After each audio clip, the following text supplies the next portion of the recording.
What's up, guys? Welcome back to another episode of Influence Me. I am extremely happy. I am excited. I am just overwhelmed, but in a good way, to introduce my next guest.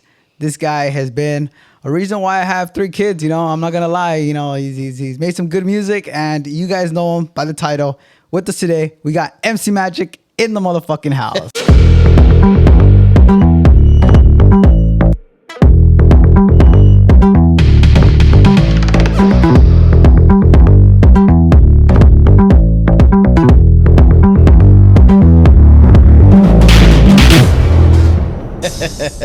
Welcome, bro. Thanks for the great intro, Adrian. It's one of the things that a lot of fans tell me is that I got 3 kids, I got a bunch of kids, I got a lot of girlfriends off your music, and the ladies too. You know, always talking about. It reminds them of relationships, middle school, dedications, stuff like that. Heartbreaks también. It's funny because last night we performed a private event at a wedding. In Burbank, California, and he told me before the wedding, my manager Big D, he's like, it's a wedding, so you can't perform Lies tonight, you know, because Lies is a breakup song about somebody lying on their significant other, and the girls in the audience kept asking for it. They're like, you got to do Lies, you got to do Lies. So we performed Lies at the wedding anyway. Now there's a TikTok of there's like I think a Ed Sheeran song. And it was like when your legs don't work like they used to before. And it was at a wedding. There's a girl in a wheelchair. And he performed. The DJ put that song on. Yeah, I was like, way inappropriate. Damn, that's fucked up. So let's talk a little bit about who you are. And in terms for those people that obviously it would be kind of weird for people not to know who you are. But give us a little breakdown of who you are. When did you start your music career? Well, I mean, I'm just a little Mexican boy. I was born in Mexico. My parents brought me over when I was like 5 years old. Growing up in the projects, I was influenced by R&B and Mexican music, and that's why my music has that fusion of R&B, Mexican, and of course the talk box as well, because I was heavily influenced by Zapp and Roger. And really, I've always loved music. I feel like music chose me instead of me choosing music. I feel like music chose me because it was always there. When I was really small, I want to say like 7 years old, maybe 6. My mom had a brother because my tío died already.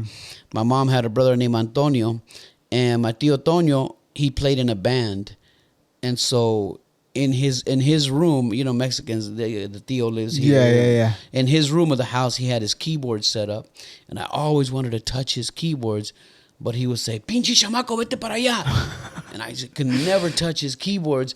Even though he was mean to me, one day I think my mom asked him to babysit me or watch me. But one day he took me to band practice, and when the band wasn't practicing, the drummer said, "Si quieres, agarra los palos y pégale a la batería." Oh, damn. So I got to get on the batería, and I was like, this is amazing, you know? That got and you. So a little bit of my tío's influence, a lot of my mom's radio listenings, my tía's radio listenings, and then my older sister, Monica, too. She always played those pop records that I really liked, like Sad Eyes, like the Bee Gees, Robert John.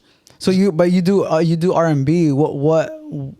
Why that genre specifically? Was there any particular reason why that genre? Did that gravitate more towards your style?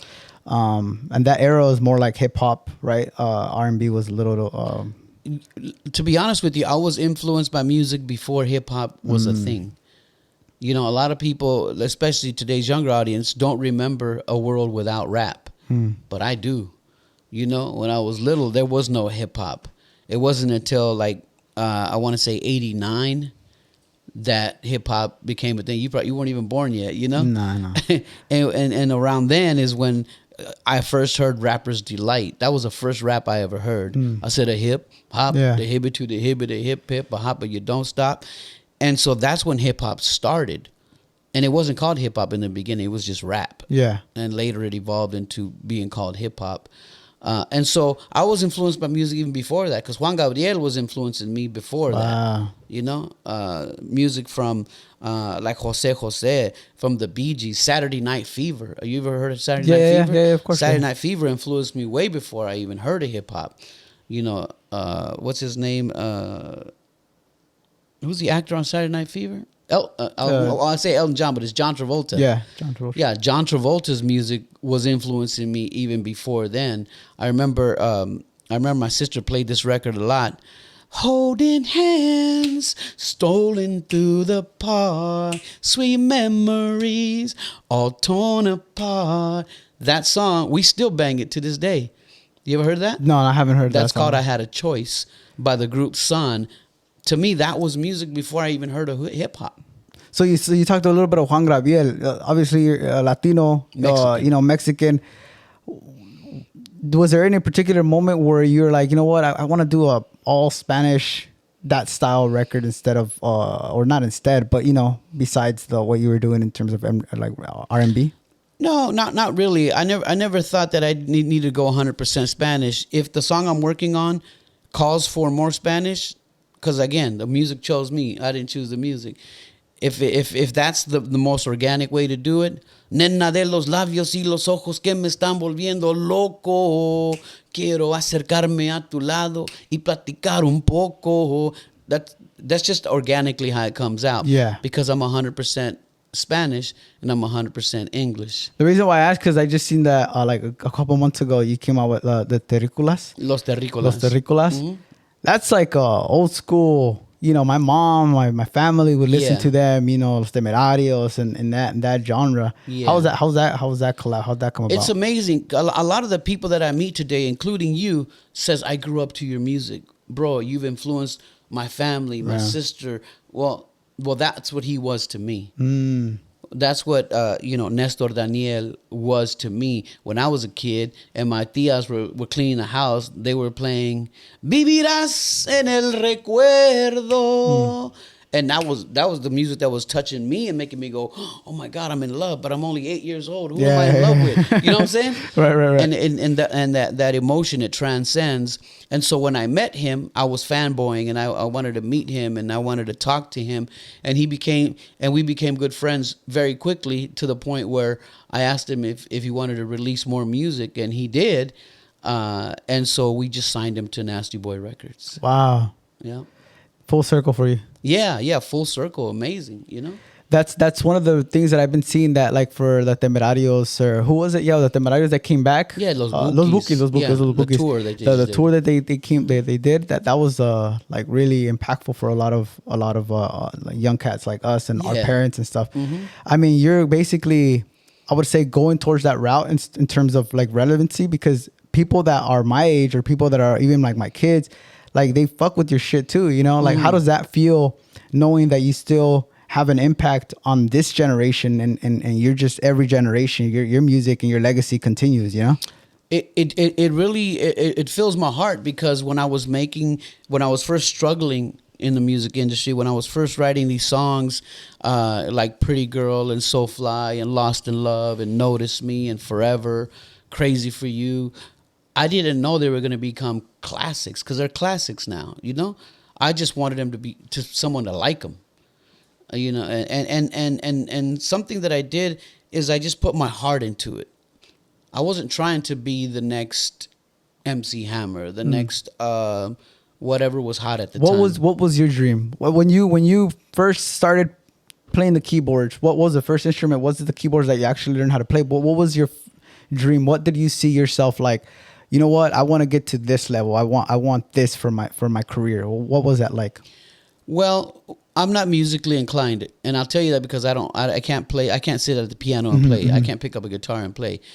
All my songs that I play on the keyboard, I've memorized the keys, so I have that. Yeah, it's like play by ear type. So I don't consider myself a musician, even though a lot of musicians said, "Magic, you are a musician," and so because I was intimidated that I didn't know how to play music, I instead went into the DJ world. So I DJ'd for a long time. I DJ'd for probably 15, 18 years, starting out as a kid. So my first thing was a DJ, and I had to build my own turntables because finances when I was young, So I created my own wooden box in the wood shop at school, and then set the turntable in, and we did that twice. So I had 2 wooden turntables. I think I was the only DJ with wooden turntables there. What kind of turntables were they? They were the tocadiscos that you take out of oh shit, out of like your mom's living room system. Damn. Yeah, so I would take it wasn't a technique. It was like whatever. No Serato for all. Serato. Serato didn't come till 20 years later, bro. No, I was a DJ too. I was a DJ for 10 years. Yeah. So like I still fuck with vinyl, but not that type of vinyl. I mean, I'm talking about the Serato type of vinyl, you know? I see. But like, yeah, you had to have talent for that type of Yeah, and not mixing. only that is you don't know the difference, but I'm gonna tell you, today's turntables are direct drives. They're direct drives, so it means that there's a motor that turns the plate, so you could pull the record back and it's going to continue to rotate. Back in the day, I had belt drive turntables, so if you just touched it, it would go. It would do that. Oh, shit. So the belt drive turntable was a nightmare, but those were my first turntables, were belt drive turntables. How many years did you? I DJ'd from when I was like 14 to probably 21. Yeah. Oh, damn. So, And the transition from a DJ to being a musician, how was that? well, I always loved music, and I thought I really didn't feel worthy of being a songwriter, let alone a rapper. You know what I'm saying? I like, man, that's not for me. I'm not good enough. And I think we all in general are insecure. It's an insecurity. Like that, yeah. You know, you like see something on TV like that could, I could never reach that. And so I doubted myself a lot. And so when I finally did write a song, I'm like, hey, I have a song now. So I need a DJ, an artist name. And because I was already DJ Mr. Magic, I just took my first two letters of my name, MC, Marco Cardenas, and I went to MC Magic, and then that's when I dropped. I actually had a couple songs that I released before Lost in Love, but Lost in Love was really the first record that started getting a lot of attention. When you were making that song, 'cause that's a banger. Yeah. When you made that song, did you expect it to do that? Did that take off like that? No, I was just being organic. This is what I would love to hear in a record. So I wrote it. I sang it, and like I told Duno, I really didn't write it because I wrote it in my head. I had it memorized, and when I met a girl with a pretty voice, I said, I have this song. Will you sing it for me? So her name is Tracy, and you still hear Tracy's voice on that record, which I originally recorded, I want to say 89 or 90, 92. Right. I can't remember exactly when.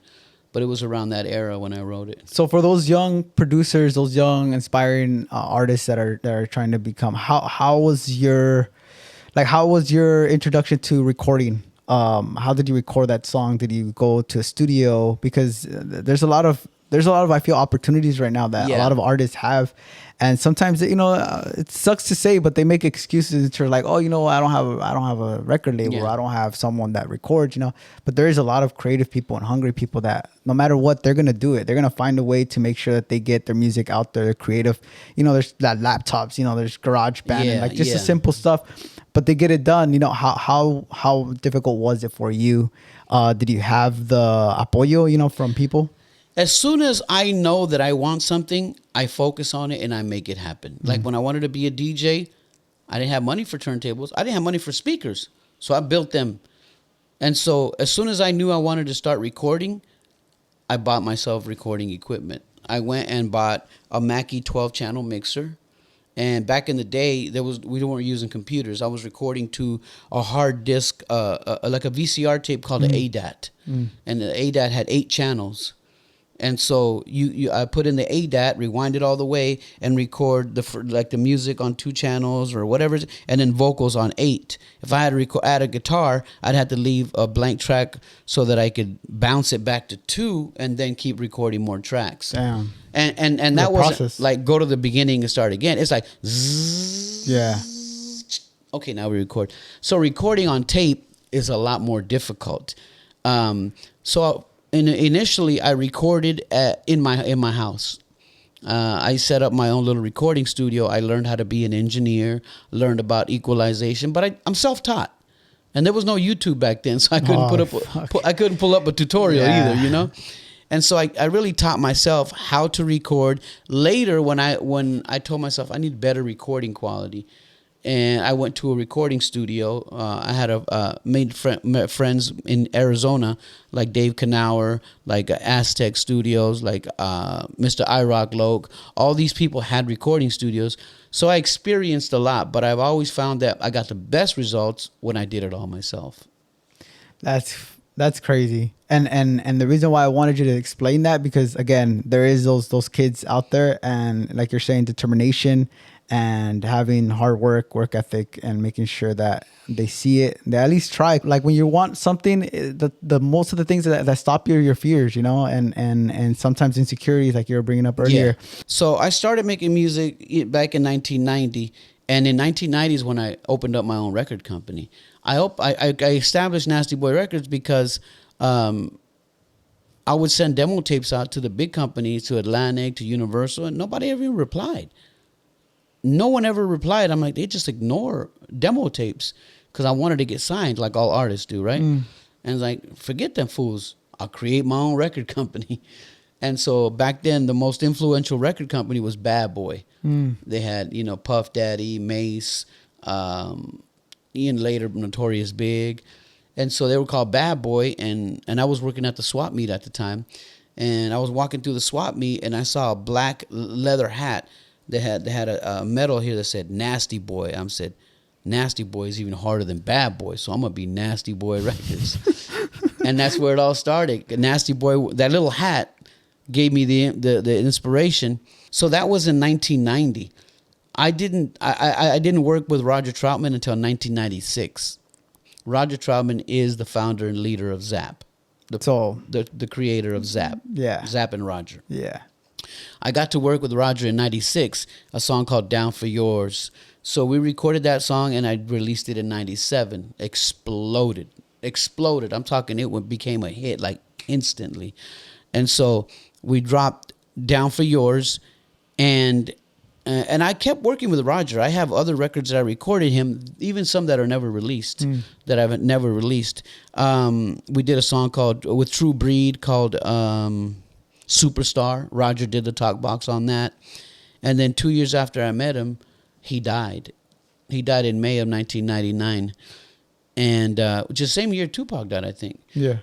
And so when Roger died, I really felt an emptiness inside of me. I've never felt that, like for another man dying, kind of like a family member dies, and you're like, damn.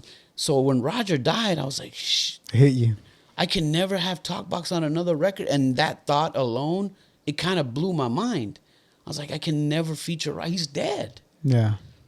And so that was 1999. In 2000, a year after that, I got my courage up to call Lester and Terry, his brothers, and say, hey, can you guys build me a Talkbox just like Roger's? And at first, Lester was like, what are you trying to do? Are you sure you know what you're asking Yeah. for? And just to kind of test me, he said, how much are you willing to pay? Keep in mind, you can go to a Guitar Center and buy a Talkbox for $200. I didn't have a lot of money, but I offered Lester $1,000. I go, I'll pay you $1,000 less. He goes, okay, Marco, because he's always called me by my legal name. He goes, okay, Marco, do this. Go on eBay and find this keyboard called the DX100. He said, you buy that keyboard, send it to me along with your money order, and I'll see what I can do for you. He didn't say, I'm going to build you a Talkbox. Yeah. He said, I'll do what I can do for you. So I did. I got $1,000 money order and the keyboard, and I sent it off to Lester. And him and Terry together, Terry is nicknamed Zapp. So Zapp and Lester, they together worked on sending me my own little Talkbox. And when they did, he even bought my first amp, because the Talkbox requires an amp. Yeah, he sent me an amp, my keyboard already programmed. What he did is he took one of Roger's keyboards, and he dumped all of Roger's settings into my keyboard. Wow. And he sent that back to me along with a driver. I didn't know what it was to have a Talkbox, a driver and an amplifier. And he had a little diagram. He said, "This is how you connect it. This is how it works." Boom. And how was that feeling like to get that? Again, I didn't even think I was going to be a Talkbox player. I had one now, And it came from the legendary Zapp family, or the Troutman family. But I didn't yet realize that I was going to be the next in line to play talkbox. Because when you open it and first plug everything together and you've never played the talkbox, it sounds pretty dumb. Sounds like Yeah, I mean, there was times when the other members of the MB Riders would watch me in the studio and they laughed at me, saying, "Fool, you need to give that up. You sound horrible." Even my wife said, "It's not sounding good at all." Yeah, because you make it like seem like easy. Yeah. Well, easy. any professional makes it look easy. Michael Jordan made it look easy. Kobe made it look easy. Eminem makes it look easy. And so because of my dedication to learning it is how I finally became a good talk box player. And I also have to credit my friend John Roble, because I told you I'm not a keyboard player. I went to John Roble's studio over in Chandler, Arizona. And he says, "If you want to play, I would give my life to you. You mean the world to me." And I was like, "Do me a favor, John. Put little pieces of tape on those keys. Wow. That way I know which ones to hit." And I still have that one keyboard that has all the tape on it. Wow. Because Johnny taught me which keys to hit. And once I got good at playing one song, I'm like, I can learn any song. Oh, you had an ear. Yeah. You had that ear. And then later I made Pretty Girl myself and all that. And it just... and on and on. I have tons of talkbox songs now, and that's how it happened. What is the most difficult thing in that process from when you were a DJ to when you actually started your record label? Mm-hmm. What do you think was the hardest part or the most difficult part for you, like in terms of that? The most difficult part to me was, keep in mind, there's no social media, is exposure. It's like once you have a song done, how do you get people to listen to it? There was no email. I couldn't email it to nobody. There was no internet. There was no Instagram, no Facebook, no TikTok, no YouTube. So I couldn't put it out and have everybody hear it. So exposure was the toughest part. And the only way to get exposure back then was to have your song be put on the radio. And even though some people at radio that I met with, they would listen to it and say, "Yeah, it sounds cool." Even after they listened to it, they still didn't say it sounds cool enough to put on the radio. So even talking to them and showing it to them and telling them and even pressing the CD and going through all the trouble, it was a long time before someone actually said, "I'm going to put your song on the radio." And the first guy that did that really made an impact, I already had my first CD out. Had Lost in Love, had Here It Comes, Don't Worry, Summertime, had all those songs on it. And I was in my studio doing a concert commercial for a promoter named James. So James, he says, "Magic, I'm gonna bring Kid Corona over because Kid Corona is gonna voice the commercial, but I want you to produce it." I'm like, "Yeah, that's fine. Bring Kid Corona over." And when Corona came, he said, "Yo, it's Kid Corona. Don't forget the Ramon Ayala concert that's going on in Yuma." I still remember what it was. Yeah. It was a Ramon Ayala concert in Yuma. And he voiced it, and then I edited. I added explosions and ba-ba-ba-ba-ba. And he was so blown away at how quick I did it and how good it came out. Kid Corona says, "Man, you made me sound amazing, bro." He says, "Do me a favor." He says, he goes, "I want to do you a favor." He says, "Tonight, when I'm on the air, I'll play any of your songs on the radio." Oh, damn. And the DJs didn't have permission to just play whatever they wanted. He just said, "I'm so happy with what you did for me that I'm going to do you a favor." I said, "Well, play Lost in Love." And so he did. He played Lost in Love, and he called me. He's like, "Magic, hundreds of requests are coming in for your song, bro. Like, every phone call, they want to hear Lost in Love." And so he planted the first seed, and he was just doing me a favor.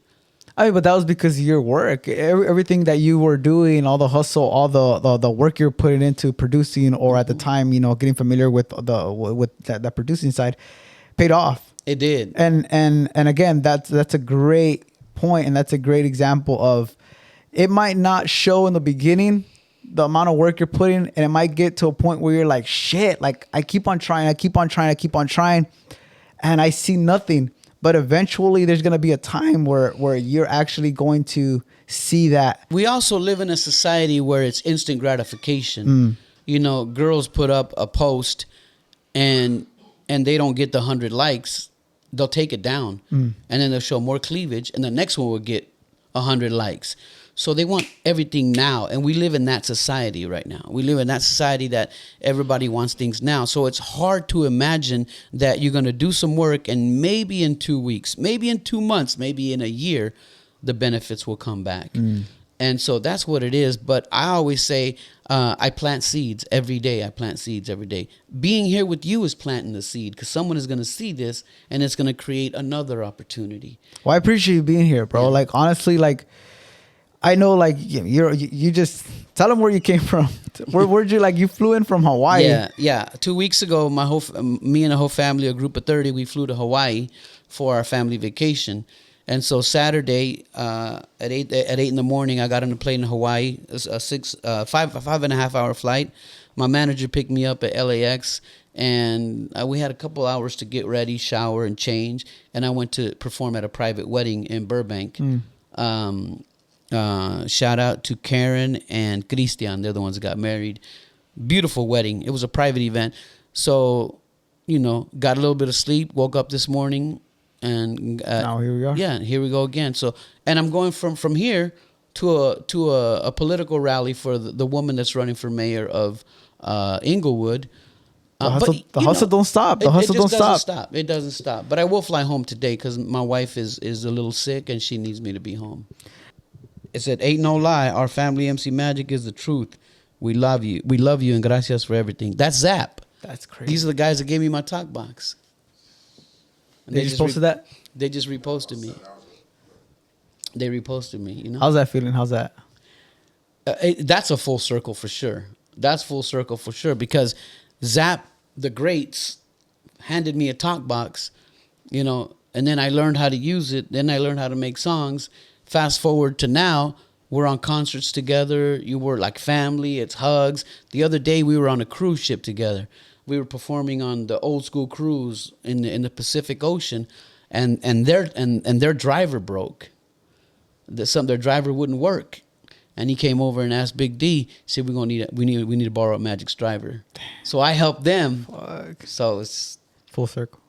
It's pretty amazing. How we're gonna keep on rolling. After the success of Lost in Love, yeah. Did you think like, oh shit, like all right, it's on. This shit hit, like let's keep on going. Yeah. Well, I heard a quote the other day that says, the top of one mountain is the bottom of the next, and so that's what the marathon is about. It's about getting to this mountain, and when you reach it, you can celebrate a little bit, but remember, you're still at the bottom of the next mountain. And so that's what it was with Lost in Love. Even though that was getting some great success, I'm in my studio saying, well, what's next? What do I got to do next? But keep in mind, I had a whole album out. And so I wanted to promote some of the songs off that album, like Back in the Day and Summertime and Don't Worry. And so I started to work on my sophomore album. I didn't even have a name for it yet. I remember the first song that we completed for it was AZ Side, because, I'm from Arizona. And so Zigzag wrote the chorus to that song. Take a little trip with me, take a little trip. And then my verse goes, it says, album number 2, just a clock respect. This time we got to do it my way. Cruise control with me and Ziggy hit the highway. And so it said album number 2, just a clock respect. I was already working on album number 2. Damn. My sophomore album. And then I had Zigzag involved. Then I invited Dos to do a song with me. And then I was working with a kid named Buki Loke as well. And I was also working with DJ Too Swift. And this other kid named Aaron was involved. So back then, feature, it wasn't that big a deal. It was mostly solo artists. Like, it was a Will Smith record. It was just Will Smith. Nope, not a bunch of people on it. And so I started thinking to myself, man, this album is starting to sound more like a compilation instead of an MC Magic record. And so I thought to myself, I'll just call it Nasty Boy Click, because Nasty Boy's my record company, and this is my clique, everybody I work with. So so my intention was to release a compilation album. That's why there's on the first Nasty Boy Click album, we have songs with Buki Loke. It's just me and Buki Loke. I have songs with just Zigzag, songs with Dawson Zigzag, one with Aaron. And so they're all scattered all over the place. And the big record on that one was Down for Yours, If You Down for Mine. Yeah. And so as soon as Nasty Boy Click came out and Down for Yours got played on the radio and it exploded, people said, there's a new group called Nasty Boy Click. And I'm like, I didn't even have time to say, hold up, it's a compilation. It's not a group. Right. I already had the record companies call, we want to sign the group. We want to sign the group. We want to sign the group. And so it happened so fast that I'm like, all right, we're a group. Shit. You know? And that was obviously before NB Riders. Yeah, it went from MBK to MB Riders to Magic City. Fuck. How was that transition to, like you're saying, you're yourself and now you're a part of a group? It was fun in the beginning, and it was good for me because those guys, because they're all younger than me. Everyone I worked with is younger than me, and they gave me courage to continue to do it, to step out in front, to go ahead and write another verse, to write more songs, and they were dropping their lyrics as well. But the one issue that I had was that like they weren't doing love songs. That was my thing. They were doing like street records, and matter of fact, Dawson and Ziggy, they had a group called OTB, Only the Blunted, and they were like from the streets of Glendale, even a smaller another city, not Phoenix, and so a lot of times we would have conflict because they're like, another love song, Magic, let's do a street record. Yeah, but being that it was really my project, they had to do what I said or not be a part of it. Right. And so they chose to continue to be a part of it, of course. And eventually that disagreement and other disagreements, like money and stuff became a problem, and it was just made more sense to go back to being solo. Because the way I see it is when I had a group, I had to worry about the music, what we wear, the bookings, paying everybody, making sure everybody's flights are taken care of. And it's a lot of stuff. On top of that, making sure their families are fine, that their wives got tickets for backstage, that their wives' cousins. Damn. And it just became so overwhelming that it was not even about the music no more. I was like a human resource officer. You know what I'm saying? Yeah. Making sure everybody had their tickets, their passes, and so I was kind of overwhelmed with all the extra stuff. And I just wanted to do music. And so I just came back to doing music and being MC Magic. That's where I find the most peace. What after the separation of NB Riders, there's a lot of fans out there that even to this day, I'll talk about you, and again I was talking about you about in this podcast. They're like, oh, that's the guy that was NB Riders. I created NB Riders. Explain a little bit further in detail about that, just for those that don't know. So you created NB Riders, you wrote the songs. Yes. So go a little bit into that. Well, what happened was, as Nasty Boy Click, when we got signed as Nasty Boy Click with Mercury Records, that was with Down for Yours. And thankfully, I had a good lawyer that looked over the contract, and she put a clause in the statement that said, if you don't exercise your second option for an album with a second advance, then the group is free to leave, no strings attached. So after we left Mercury Records, they didn't exercise their second option. And so we were free again after the first major label. And on the first record, that was the Down for Yours, the first chapter. It was called Nasty Boy Click, the first chapter. Lost in Love was from another album, was from my early MC Magic album. That wasn't part of the deal with Universal. And so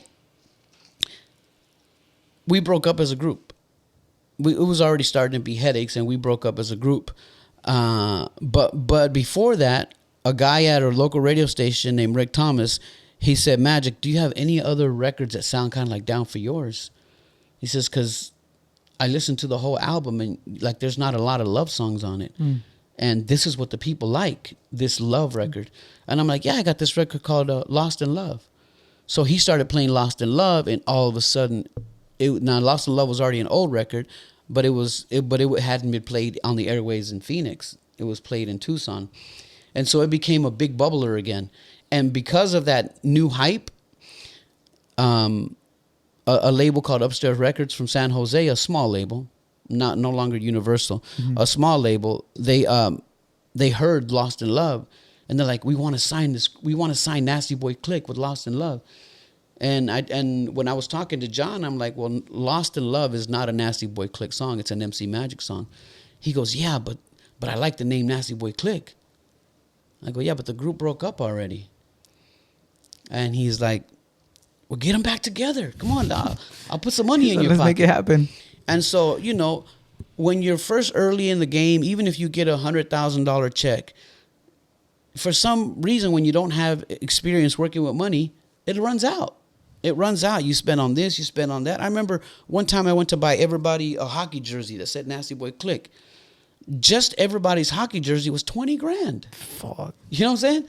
But I bought a hockey jersey for everyone because they were custom made and they had material had to be ordered. And back then the clique was like 15 people, It slowly got smaller and smaller. Like the dancers got a jersey, my tour manager got a jersey. So, just wild spending, ridiculous. It adds up. It adds up. And then giving everybody their cut as well. And so when John called, he offered some money. And I'm like, well, I'll talk to the guys and see if they're interested. And I did. I talked to the guys. Back then, I had narrowed it down to 4. It was, Magic, Zig, Dos, and Sly.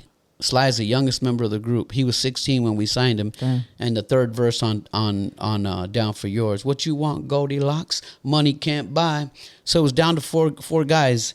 And so this is now 1998. In 98, we signed with John. He released Lost in Love as a single, but he called it Nasty Boy Click.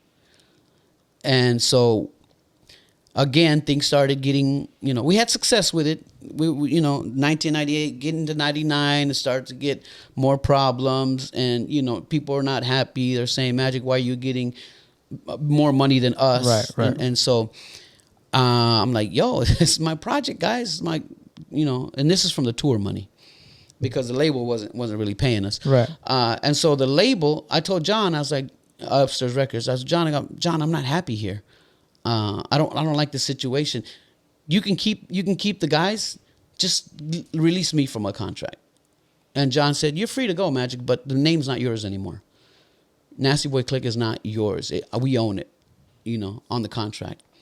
And I'm like, that's fine. Keep it. I don't give a damn. So then I took my nephews, my nephew Darren and my son Marco. They were like 11 at the time, like 11 years old. And I formed a group called NB Riders. I went from MBK to NB Riders.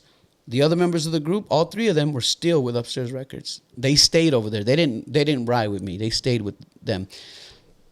And so John's vision, I think, was to keep going as Nasty Boy Click without me. But it's like having Destiny's Child without Beyonce. Yeah, I mean, you were the one that was moving that boat, And so when I started NB Riders, it was me, my son Marco, and Darren. And I invited my homie Dos, because even though they were still with Upstairs Records, they still lived in the same town. And Dos came over and he heard what I was doing with the new group, and he's like, "Damn, Magic, I want to leave the label too." He started seeing the vision. So he's like, I see what you're doing. And this NB Riders thing you created is dope. And so Dos left. He asked to be released, and he came over. And the Zig was still over there. And the song that we were going to release as our first single is called Runaway. We can run away and spend some time. Now, I did some shady shit on Runaway. From an old session, I had some vocals of Angelina. Angelina is signed to Upstairs Records. I had some old vocals of Angelina that I recorded. We could run away and spend some time. I'll always be the one right by your side. Tell the whole world you belong to me. That's all I had. And I was like, it's missing that last part. You are my everything. And so I sang that myself. I added that to Angelina's thing. And then I had, ooh, I wanna run. And I did a talk box in it. And so that's the first time I did talk box too.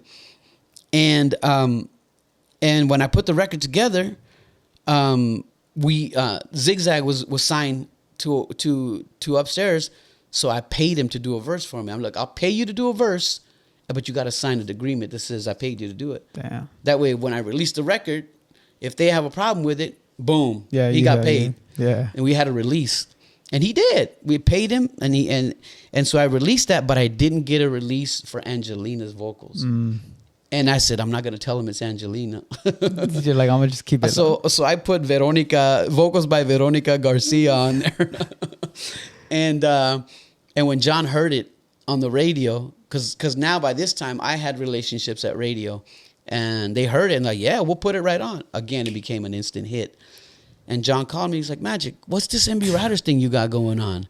He goes, that really sounds like Angelina. Oh, shit. And I'm like, yeah, no, it's not her. It's not her, bro. It's just somebody that sounds like her. So anyway, he goes, I'll tell you what. He goes, tell me how much it's going to cost to bring you back together, bring you back to the label. And I was like, man, John, if we're going to bring it all back together, bring the whole group to you and this and that, it's going to be $200,000, bro. And he's like, okay, I got you. I'll pay you $200,000 to come back. Damn. Keep in mind, he already owed me money from the last album that I'd never been paid. But, we were just starving artists. Excited. Taking a little bit of money from shows and making it happen. And then having the fight of, nah, but you get more than we do. And so $200,000 was a big deal. I'm like, okay, I'll do another album for you. So this is a Nasty Boy Click #2 album after Lost in Love. After Lost in Love, he said, bring MB Riders back. And so then we released the Runaway album, which is actually called Invasion. We had Invasion. Runaway was a single on that album, and that album did good. That album did good to a point where John wanted another album, which would now make it to the 4th album. The first one was with Mercury. The second one was with Upstairs Records. The third one, Invasion, was with Upstairs Records that had Runaway. And then I started to work on the classic mbriders.com. That's what I named it because I bought the domain. That's crazy. And so, when I say I did all the work on it, down to the graphic, down to who took the photographs, like I still have the session from all the photos that we took for the album, and I have that. Those are my files. It's stuff that I invested in. And so, let me back up a little bit. When I went back with John to do the MB Riders album, the first one was Runaway, I said, John, next time that we break up, you don't get to keep my name. Oh. Because he kept the first time, yeah. Click. And he's like, you got it, Magic. So we shook hands on it. And he kept his word. Oh, there was no contract. No, it was no contract. He came to Phoenix to convince me to go back to do this album. And so he gave us the $200,000, but again, we got kind of ripped off of the $200,000 because it was a little bit at a time. He's like, I'll give you 40, then I'll give you another 40. And it wasn't like we got $200,000. Yeah, it's like we just got it because 40 it. runs out. I take my part, I give the boys out. It was just a little bit of money. Then we're starving for the next 40. And so it's like, it was just a headache, Talk to me about the merch. You having this conversation, you're an entrepreneur. Yes. At heart. It sounds like anything that you do, you calculate, and if you see an opportunity, you figure out a way to make it work. That's entrepreneur, 100%. Yes. Talk to me about where did that come from? Early age. Were you hustling at early age? You have merch, like everything is. I noticed that. So talk to me a little bit about that side of you. It's art. Even merchandise is art. When I create the eyeshadow palettes, I create them with a lot of excitement, with a lot of love. I'm like, this color will look good here. Let's do a shimmer. Let's do a glitter. Let's do 2 mattes. Let's do the skin tone, the natural skin tones, the bright colors, the fluorescence, whatever it is.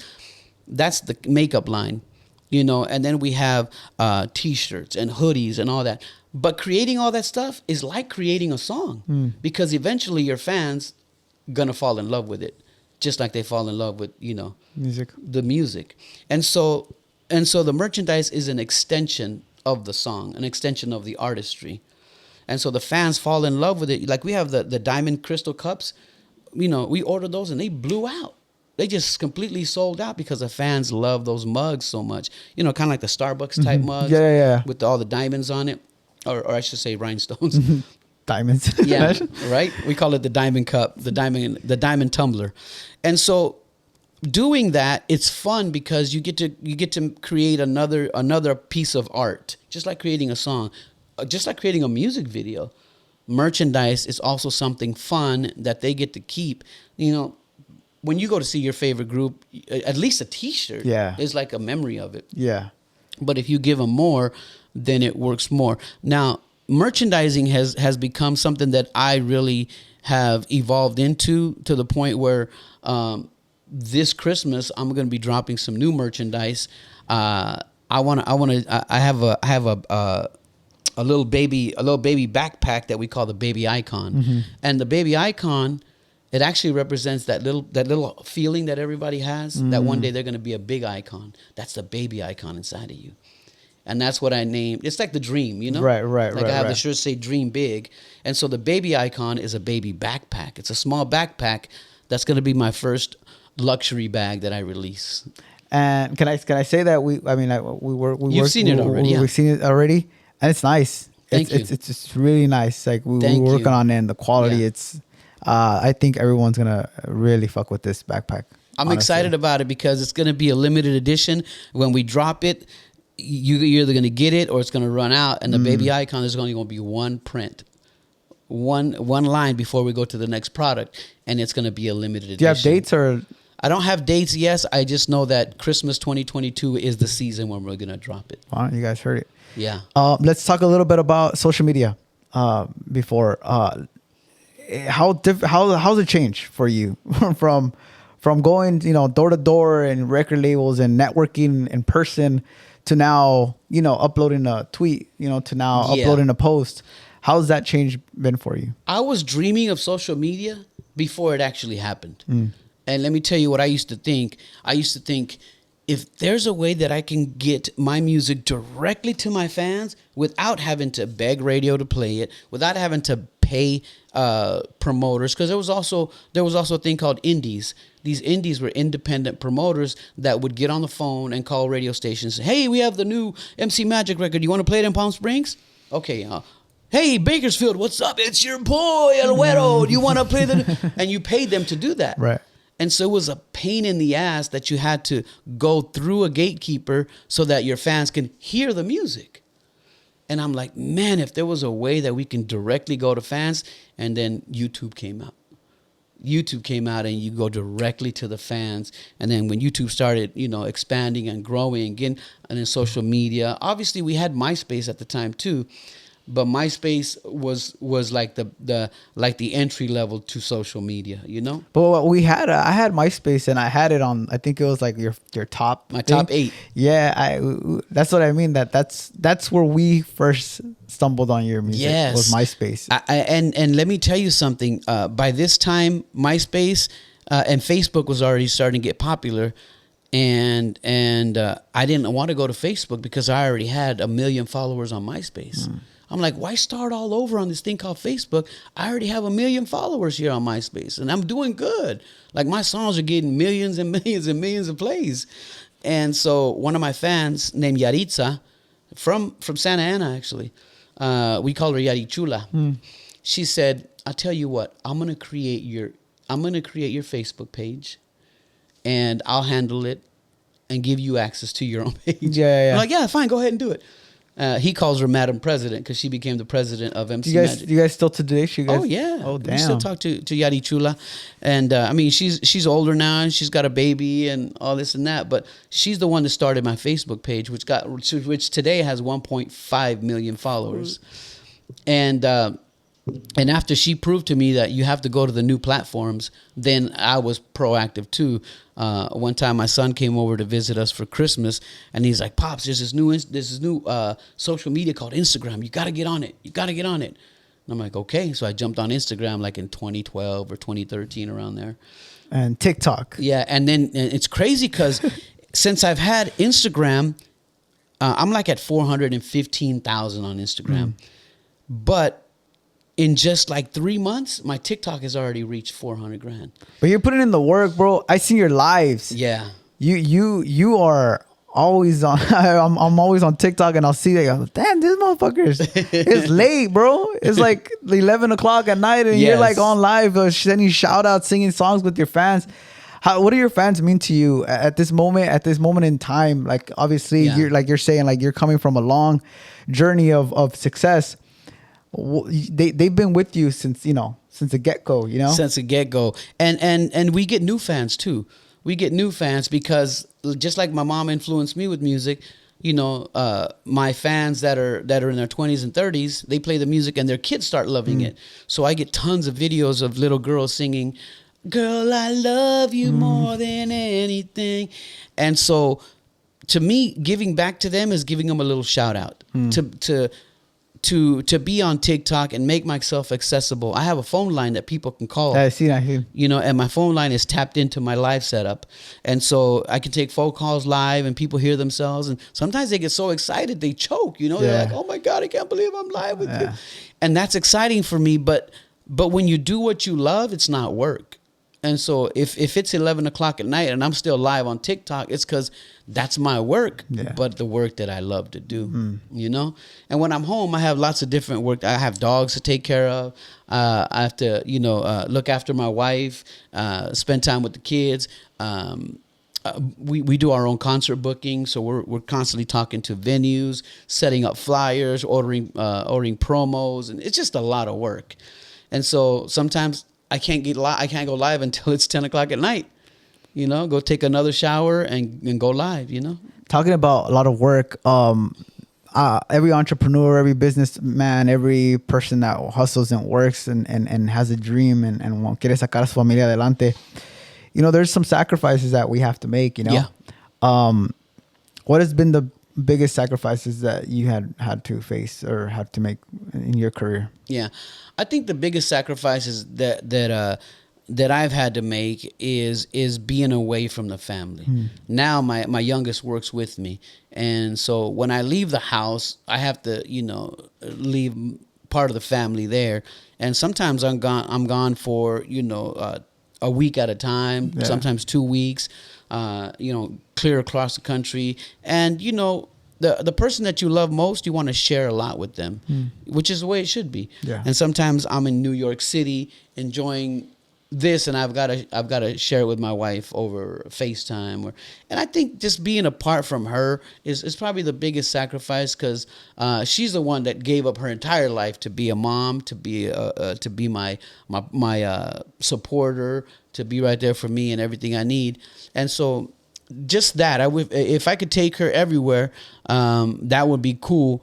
And financially, we can take her, but she's also got a medical condition that doesn't allow her to fly. Yeah. And so flying is real difficult for her. So if it's not a road trip, then she's like, "Nah, I can't," because you feel sick and stuff. Yeah, she'll get sick on the airplane and this and that and the other.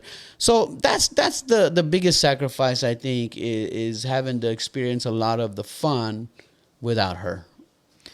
Could we expect new music from you, or are you working currently on your music? Come are you on working? Now. I have a lot of new music actually. I've got over 100 songs in the can. Not to say that they're done. So I may start a song and then I'll do one verse and then I'll write the other verse later and never come back to it. And then all of a sudden that song is 6 months old.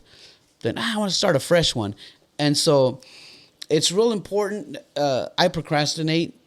But I also am really I lean on the fact that I have a great catalog already, and my catalog is amazing. Yeah. And so because I have such a nice catalog of music, it's not like I have to release a song every month to stay relevant. Yeah. Because the classics, they're forever. They keep getting new fans. Matter of fact, I get I gain more fans just going live on TikTok in one night than putting out a new record. Yeah, TikTok's crazy, man. Yeah, like the other night when I went live on TikTok, 5,000 new followers in one live. Yeah, it's a good app. It's a really good app. Yeah, and I like the fact that that's the only app right now that is giving the algorithm in favor of the user. Because Facebook has so many, shareholders, they have to make a profit. They have to make a big profit. And so they'll suppress your post so that you can buy a boost. Yeah. You see what I'm saying? Make so money. It's about money to them. Yeah, money. Where TikTok, they just want everybody to win. It's a win-win at TikTok. It's not always going to be that way. What I learned about TikTok is is you have to tell them what you're about. Like if you're trying golfing one day, movie reviews the next, and then you're singing a song the next one, then you're doing a makeup tutorial. TikTok doesn't know who to push your content to because you're not branding yourself as Coca-Cola. You know what Coca-Cola tastes like. Yeah. And so when you start doing a series of the same thing, I know who will like this type. So you have to do a brand of content. And then when you do more and more of that brand, it takes a little while for the algorithm to understand what you're doing. Yeah. And then they'll say, oh, okay, well, I know who will like this. You know, Lizzie in Odessa, Texas. They'll start putting and then they'll start putting you in content. front of the eyeballs that they think would like you. And so that's why you see some girls, they do all selfies. It's all butt selfies, because that's their algorithm. When they do that, it works out best for them because they've already told TikTok that's, you know, others do face selfies. Others do, dances. They dance to the latest trend, the latest song. Yeah, I noticed on my TikTok, I was posting, like, on the podcast stuff, I was posting a lot of promotional videos, right? Mm-hmm. But people want to identify with stories. Yeah. And that's that's the biggest lesson that I've learned from TikTok. It's like on Instagram, it's more of like, your outfit and lifestyle, right? On TikTok they want more raw shit. They want to know more of storytelling, Yeah, and because of the success of TikTok, Instagram is changing to trying to not lose their audience, or to even gain the younger audience, because it's the younger audience that's on TikTok, and that's changing too, because all the older ones are coming over to TikTok as well. But what I wanted to make a point to you is bringing value is real important. If you're giving advice, that's why everybody's a philanthropist. Everybody's a what do you call it? What do you call it? A motivational speaker. Motivational speakers. All they do is give advice. So you're bringing something to the table, and if the end user can use it, can benefit from it, that's when you bring in value. When you bring in value. It's just like having a job. If you show up to your job and just sit there, you're going to get fired. Yeah. But if you show up to your job and kick ass, whether you're dishwashing, deep fryer, or whatever, if you show up to your job and perform, they're like, hey, we like this guy. The algorithm likes him. Right. Because you're bringing value. And so that's what it is too on social media. Bring value to the end user, whichever way and form it is. And my form of bringing value is doing shout outs to my fans or singing for them live. And that really works. Let's I would say, talking about value, let's and bringing that motivation and talking about motivation. Mm-hmm. What's something that you would tell yourself when you were like barely starting out?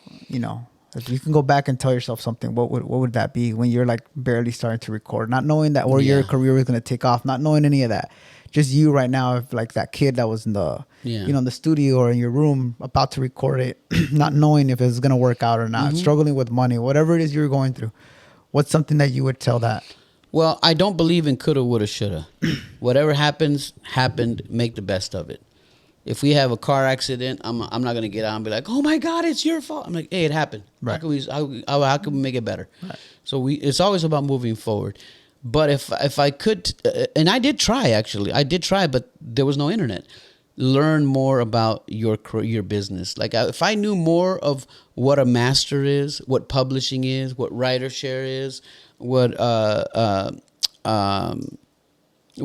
different types of royalties are. If I learned all that sooner, I wouldn't have created some of the problems that I had to go. But I had to go through those problems to reach this point. I wish I would have learned more about the record business, because the consumer loves the record, the music. They love the music, the creativity, and the business loves to take the money. And so that's why there's so many artists that are huge artists, but yet they're still touring. Like you see, like the Rolling Stones are still touring, or I don't know, any old school group, that you see at the oldie concerts. They do it because they need the money. And it's because the record business is set up for the record companies to keep most of the money. And I wish I would have learned more earlier, but then I wouldn't be here. Right. I'd be a different person.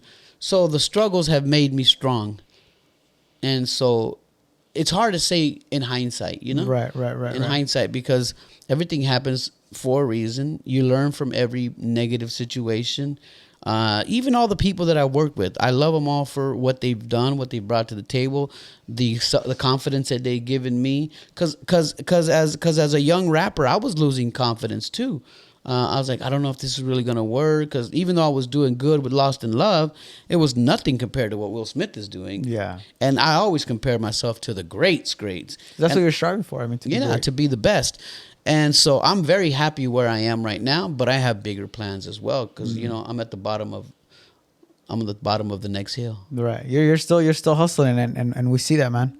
I want to bring value to entrepreneurs real quick if we can.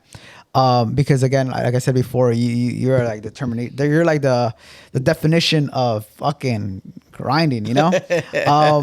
What's a word of advice for people that are out there, you know, still mentally not strong, you know, mentally still like doubting themselves? They work, and maybe they're not seeing, you know, the outcome right away. Like you're saying before, a little bit of patience. But what's something that you can tell the audience? You know, buckling down is really important. When you say you want to golf, get on the golf course at 6 a.m. Get to the golf course by 6 a.m. so that you can be ready for your tee time at 8. You know, when you show up, if the appointment is at 8 o'clock, don't show up at 8 o'clock.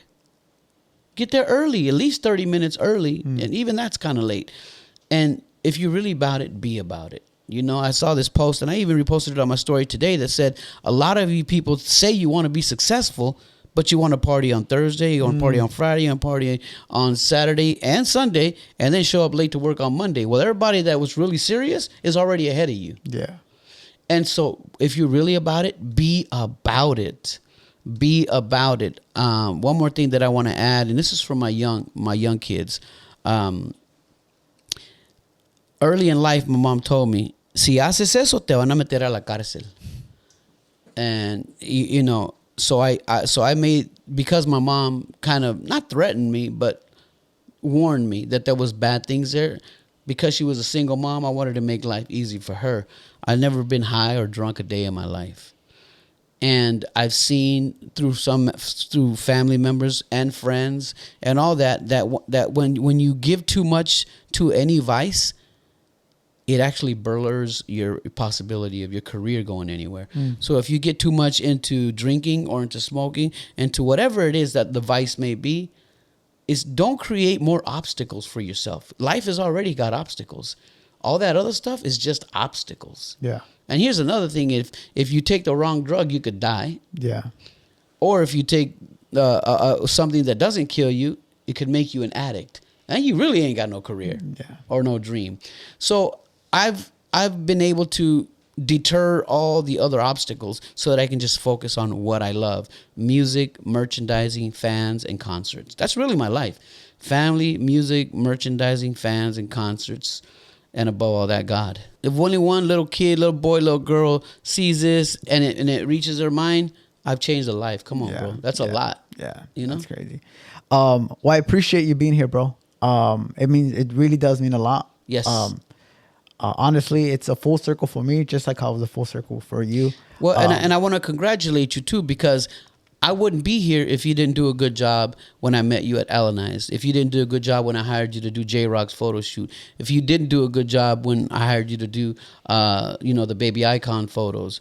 So you reach out to do this. My manager's like, I've never heard of Influence, man. I go, but that's Adrian. Yeah. That's Adrian. He had my back, and I got yours. So you earned it, brother. It's not like I give you anything. No, I appreciate it. No, I appreciate it. It does mean a lot to me. We're really big fans. My whole family, like we grew up MySpace, again, YouTube. It's honestly an honor to have you here, and thank you for your time. Gracias. God bless you, brother. Well, I'm going to leave his links down below. You guys could go check out his music. Go all to his social medias: Facebook, Instagram, TikTok, Twitter. We're going to leave everything down below. Thank you guys once again, guys. Thank you for staying throughout this whole episode. Don't forget to like, comment, subscribe, and we'll see you guys in the next episode.